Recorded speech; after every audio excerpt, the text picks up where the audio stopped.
Giallo, the only film genre where fashion models, amateur sleuths, and psycho killers all hang out in the same psychedelic murder maze. Today, we're slicing into 13 insane giallo horror movies, a kaleidoscope of blood, paranoia, and soundtrack-fueled insanity straight out of Italy's weirdest cinematic vaults. You see, giallo began as a lurid pulp mystery, Italy's version of dime store detective novels. But in the 60s and 70s, it mutated into something just glorious. Leather-gloved killers, surreal dream logic, and elaborate death scenes, and colors so bold they could bruise your eyeballs. Directors like Argento, Bava, and Martino turned murder into high art, and even the worst ones, and trust me, there are some real stinkers, still manage to serve up style, sleaze, and synth in equal measures. So light up a Clove cigarette, pour yourself a vermouth, and brace for some serious stabbing.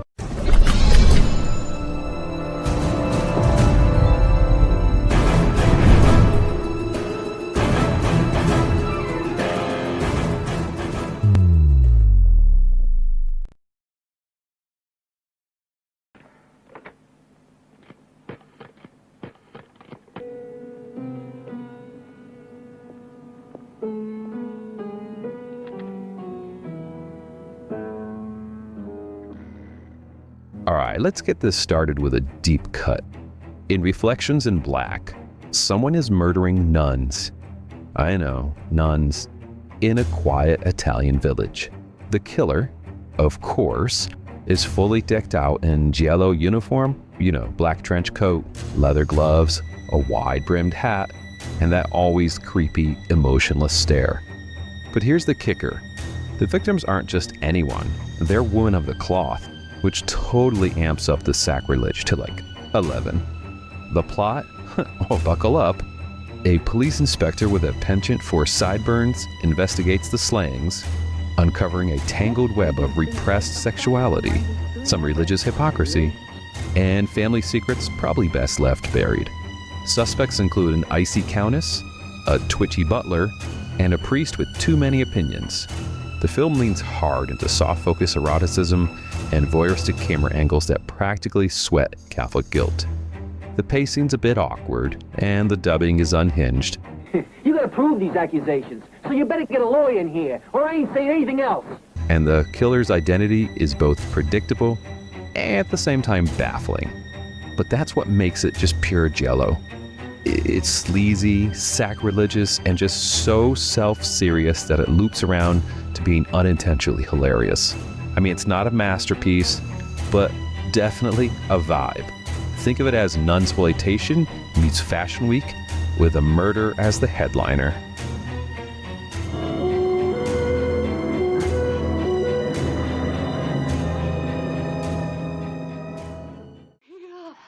White Spirit, you are here. Alan, come. I want you to come now. If gothic castles, sadistic playboys, and ghostly redheads sound like your kind of cocktail, then The Night Evelyn Came Out of the Grave is a double pour of madness. This one's got, just everything. You have whippings, some fake hauntings, seance scenes, and a mystery that unravels like it was written by a sleep-deprived soap opera writer with a blood fetish. The plot follows a grieving nobleman just fresh out of the loony bin who copes with his wife's Evelyn's death by luring red-haired women to his estate, only to torture them in a dungeon that would make the Marquis de Sade wince. But then, Evelyn appears to return from the dead. Or does she? The twisty narrative hops genres like a cultist at a mask party. From gothic horror to murder mystery to just full-blown giallo by the third act. Erica Blanc slinks through it all like a cursed fashion icon. Trashy, stylish, and unrepentantly lurid. This movie feels like a cursed episode of Downton Abbey if it was written by Lucio Fulci's evil twin.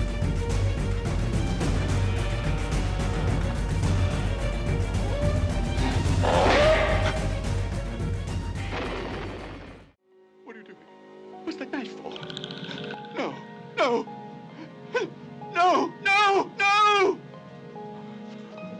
Please put that down. No! What did I ever do to you? All right, let's be honest. No one's watching this one for the plot. Strip Nude for Your Killer is a giallo stripped down to its bare essentials, which is sex, sleaze, and stabbings.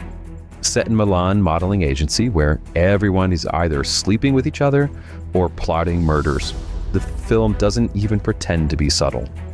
After a botched abortion leads to a mysterious death, someone starts picking off the modeling agency staff in a motorcycle helmet and a switchblade. It's as unsubtle as the title suggests, and that's just part of the grindhouse charm. Women undress at like the drop of a hat, or for no reason at all, and the camera lingers like a sleazy uncle with a zoom lens. I mean, the murders, they're pretty brutal. The motives are absolutely ridiculous, and their wardrobe, it's deeply polyester. And when the film isn't being aggressively horny, it delivers some genuine eerie sequences lit in giallo's trademark neon blues and reds. It's exploitive, absurd, and just oddly mesmerizing. You know, like a murder mystery directed by a sex-obsessed department store mannequin.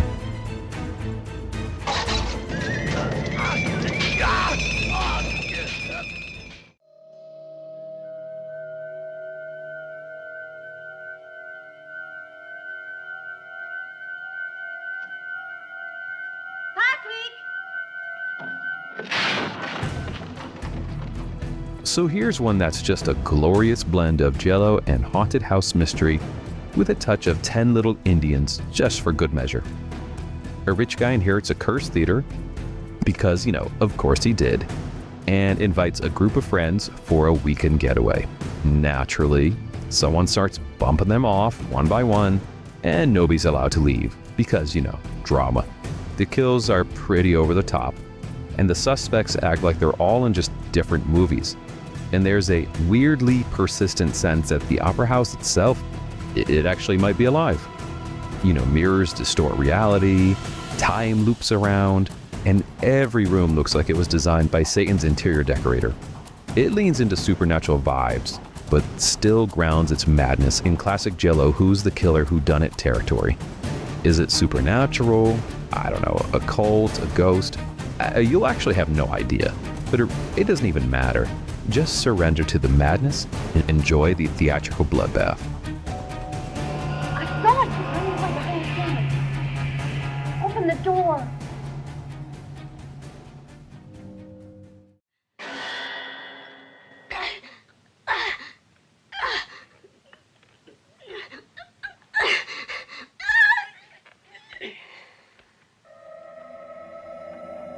So the fifth chord is like the art house version of a giallo. Every frame is gorgeously lit, every shadow placed like it owes rent. Franco Nero plays a journalist investigating a string of murders that always seem to involve people he knows, or beds, or both. This one's got atmosphere for like days. The killer's gloved hand, it's ever present, and the mystery spirals with just cold elegance. It may be just a little too polished for fans of sleaze, but the craftsmanship here, it's undeniable. And Franco Nero's drunken detective routine, it's oddly captivating. Like if Columbo had a drinking problem, but he wore tighter pants.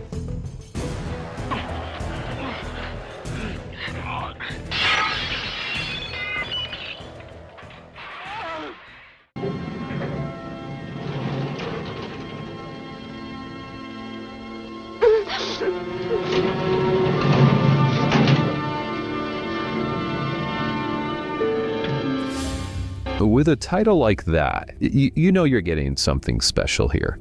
The Case of the Bloody Iris has everything you want in a giallo. An absurd body count, a lecherous photographer, and a plot so convoluted, it might actually be 3 films stacked in a trench coat. The protagonist stars as the former cult member turned model, you know, of course, who moves into an apartment building where women are just getting killed off like extras in a perfume ad. It's gory, sexy, and surprisingly self-aware. Every character is a red herring. Every hallway is lit like a nightclub. Every line of dialogue is delivered like it's being read off a cocktail napkin. This is Giallo with a wink and a martini. You know, stylish and sleazy, but never mean-spirited. And the final twist? It's pure pulpy gold. Don't move. Don't turn around. Don't look at me. No one should look at me. Why there's so much pain in her eyes. And I'll see her features more clearly. Each time, more clearly. Mario Bava, the godfather of Giallo, brings his gothic flair to this twisted tale of a fashion designer who murders brides to unlock a repressed childhood trauma. Yeah, it's basically Dexter in a velvet blazer. Unlike most Giallo, we know who the killer is from the start. The tension here comes from watching his mind unravel. So our anti-hero narrates his descent with all the smug detachment of a Bond villain on barbiturates. His mansion is a mood, mannequins, mirrors, and the lighting that could cause seizures. It's less about solving the mystery and more about luxuriating in style and madness. And Bava, never one to waste a perfectly good set piece, turns every murder into a display of reds and shadows. Classy, creepy, and criminally underseen. If American Psycho had been directed by Bava, it looks something like this.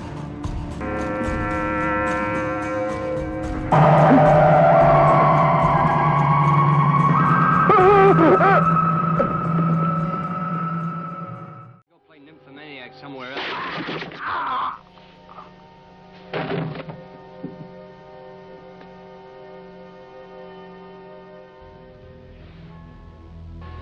You've got to love a Giallo that opens with a blind musician investigating murders and just keeps getting weirder from that point forward. In Crimes of the Black Cat, this killer uses a trained cat to deliver death via poison-soaked claws. Seriously. Don't let the bonkers premise fool you. This is one of the most competent second-tier Giallo out there. I mean, the murders are elaborate. The fashion is totally on point, and the plot actually, I guess, kind of makes sense. There's a modeling agency, some shady business partners, and enough cat cutaways to make it feel like Giallo the musical, the pet edition. It really leans into Hitchcock homage while still keeping that sleazy Italian flair. And the fact that our protagonist is blind adds a surprisingly effective layer of suspense. Daredevil meets Dario Argento. It might be a stretch, but it's not wrong.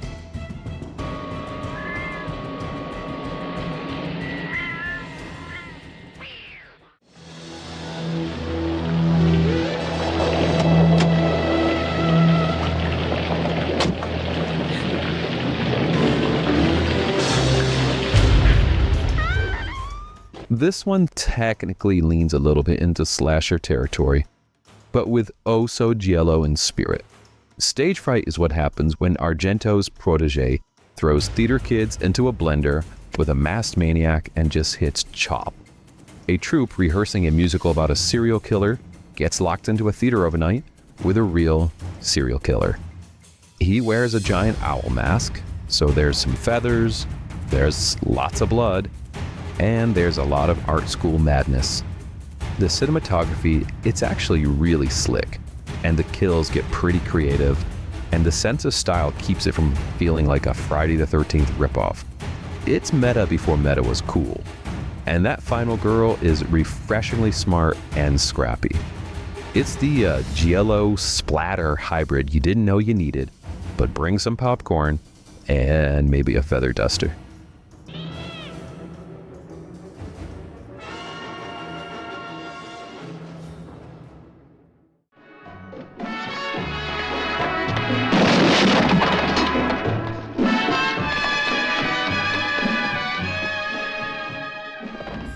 This is the Giallo prototype, the high fashion that painted the blueprint in vivid Technicolor.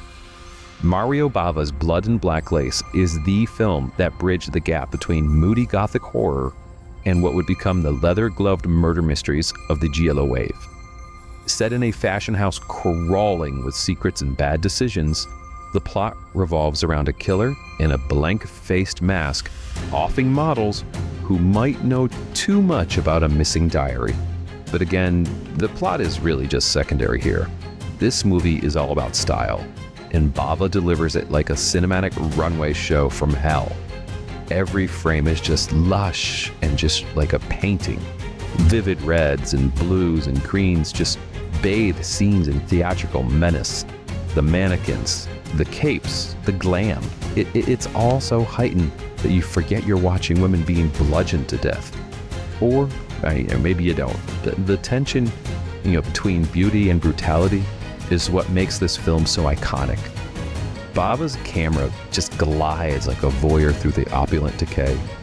You can just feel the influence of Argento or Fulci, even De Palma.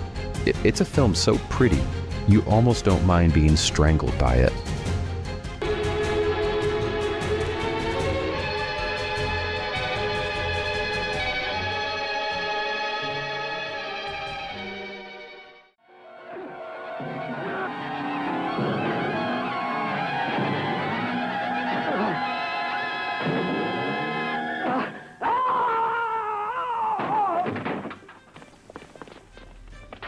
This is an overlooked curio in the Giallo canon. Murder by Music gives you exactly what the title promises, and somehow still manages to surprise. This one blends pulp mystery with psychedelic lounge aesthetics, and throws in a killer who literally uses music as a murder weapon. It's ridiculous, stylish, but weirdly hypnotic. The film follows a brooding detective and a moody pianist unraveling a murder spree tied to the local avant-garde jazz scene. Women are dying with no visible cause, records are played like cursed relics, and nightclubs double as crime scenes and existential therapy sessions. The director takes big swings visually, like split screens, lens flares, and dance montages drenched in colored gels. It's Euro trash with a capital E, and you can't look away. The killer's method, it makes no sense, and the ending barely qualifies as an explanation. But the vibe, it's impeccable. This is Giallo for the vinyl crowd, groovy, grim, and packed with murder riffs. Light a Clove cigarette and let the bass line just carry you to the morgue.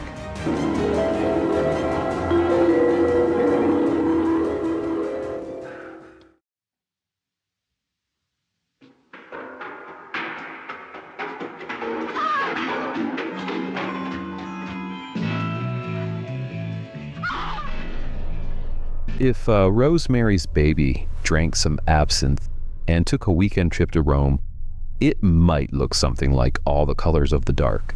Sergio delivers a phantasmagoric Giallo just full of occult rituals, shifting realities, and the kind of dream logic that just dares you to keep up.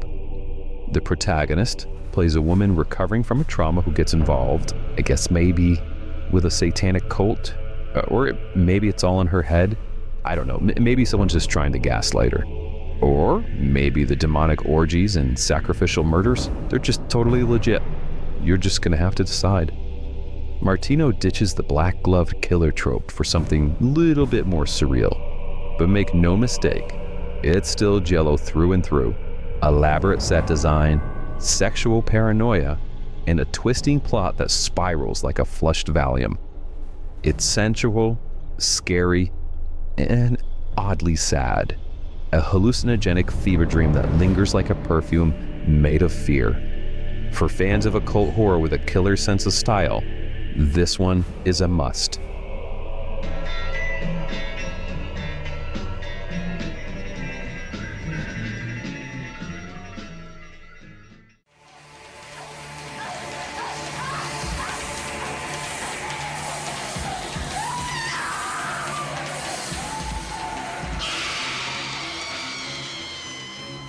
Argento's Suspiria, it may not be a traditional Giallo.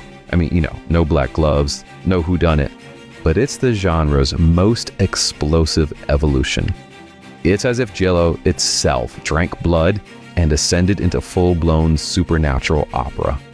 The plot follows Susie, an American student who enrolls in a German ballet academy that turns out to be run by witches. But plot's a technicality here. The real stars, it's the color, music, and dread.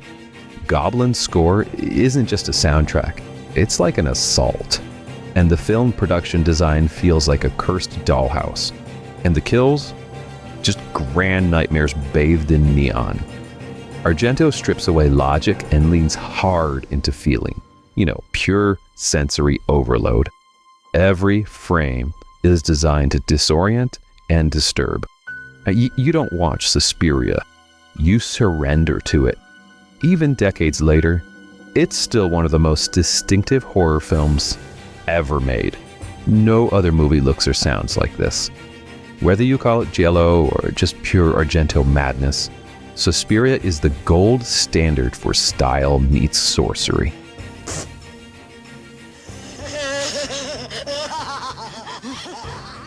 Whether it's masked killers in Milan, psychosexual meltdowns in Rome, or blood-soaked ballerinas in the Alps, giallo took the art of dying and made it fashionable. So tell us, which twisted mystery did we miss? What's your favorite glove-wearing maniac or marble-eyed model? Drop it in the comments, and maybe stab that like button while you're at it. And until next time, keep your knives sharp and keep it weird, folks.